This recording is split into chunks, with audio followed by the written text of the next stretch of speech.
In my dull life, occasionally something I find extremely exciting happens. This is one such thing. This is Molly. I have named her Molly because I cannot just call her Kitty or Mama, as she is visibly pregnant. I believe Molly passed through my yard earlier this spring with her mama and a litter mate. Fast forward to this month, just about a week ago, she appeared again, this time older and bigger and very chatty. I put out some food for her and left to take my kids to a party.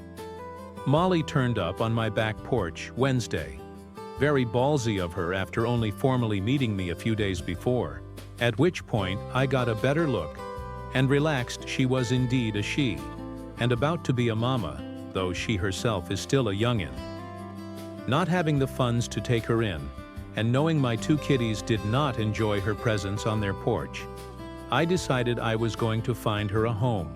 So I kept going back out, between contacting friends and local rescues, to lure her into the safety of our garage, with the hopes that someone would be able to take her. She came back around 7:30 that night for food, and I was able to get her into the garage. She's warm, safe, fed, and being given lots of love. The next morning while running errands, I heard back from a rescue who, upon seeing how very plump she is, the vet's words, managed to move things around so they are able to take her. Miss Molly will be going to them this morning, and I could not be happier for her. I about cried in Walmart. I was so relieved. She's the sweetest little thing, and she absolutely deserves a loving home. Now she will have a chance to find one. Please enjoy this sweet baby because I sure have, and wish her luck.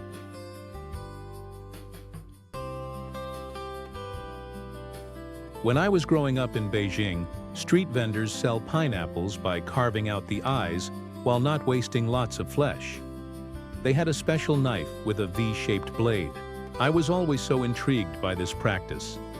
After moving to the US, I was further bothered by how much flesh gets wasted when a pineapple is processed in the grocery stores before getting cut. So I decided to buy them whole and carve them myself. It takes some time to do it, but the satisfaction. No special knife is needed. Banana is scared and hiding somewhere. F6758. US, Toto.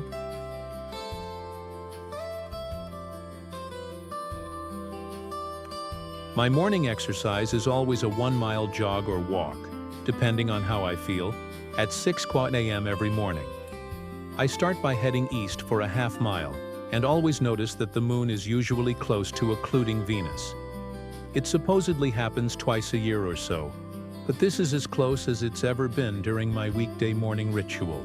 Perhaps I have actually seen a lunar occlusion of Venus, but just thought, can't see Venus today, not realizing it was blocked by the much closer moon.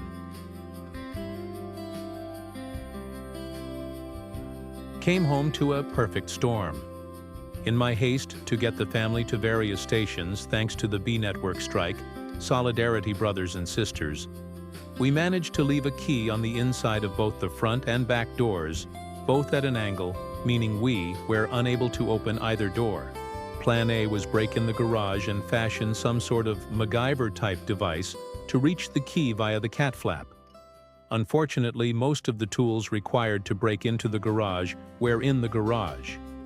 Plan B, bit of old pallet in the garden, through the cat flap, nudged the back door key just enough to be able to bump it out from the other side and gain access. Oldham, size 11, no bananas, so apple for size. All hail inanimate piece of wood.